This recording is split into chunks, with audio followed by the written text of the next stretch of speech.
Reconciled ba ang bank account mo bago umuwi yung empleyado mo?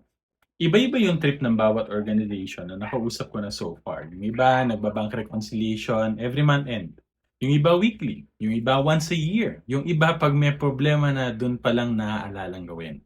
Kaya ang daming napapalunok laway pag sinasabi kong honestly, dapat araw-araw reconciled ang bank balance mo. Kasi pag pinapatagal mo yan, dadami ang discrepancy at mas mahirap hanapin kung ano yung mali. Now, a lot of people say, di kaya. Matrabaho mag-recon kasi. Well, if you use the right tools like Zero, One Accounting, or Zoho Books as you record your transactions for the day, sabay na din nare-recon yung bank balance mo. Hindi siya special task. Party yan ng deliverables mo for the day na kailangan ma-accomplish bago umuwi.